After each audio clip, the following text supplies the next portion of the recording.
Cellphone திருடியதாக polytechnic கல்லூரி மாணவனை சக கல்லூரி மாணவர்கள் சரமாரியாக தாக்கும் காட்சிகள் வெளியாகி பரபரப்பை ஏற்படுத்தியுள்ளது.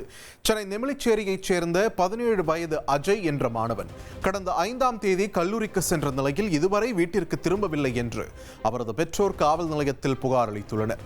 விசாரணையில் அஜய் நண்பனின் செல்போனை திருடி அதை ஆன்லைனில் விற்பனை செய்ய விளம்பரம் செய்ததாகவும், இதனால் ஆத்திரமடைந்த அவரது நண்பர்கள் மற்றும் சக கல்லூரி மாணவர்கள் சேர்ந்து அஜயை சரமாரியாக தாக்கியதும், சம்பவத்தன்று தனது கல்லூரிக்கு அருகில் உள்ள மாமா வீட்டில் பொருட்களை வைத்துச் சென்றதும் தெரிய வந்துள்ளது.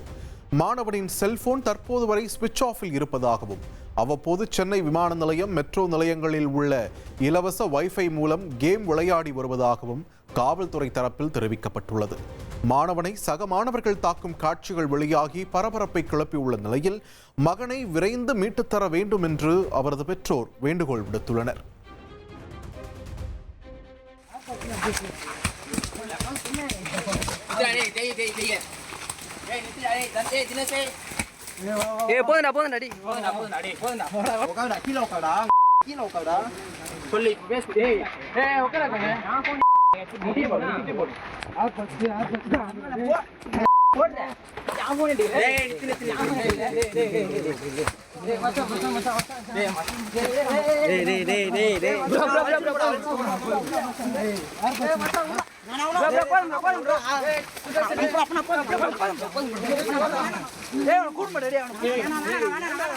கர்நாடக மாநிலம் பல்லாரி அருகே ஏற்பட்ட பயங்கர தீ விபத்தில் கண்டெய்னருக்குள் இருந்த 40க்கும் மேற்பட்ட புத்தம் புதிய பைக்குகள் எரிந்து சாம்பலாகின.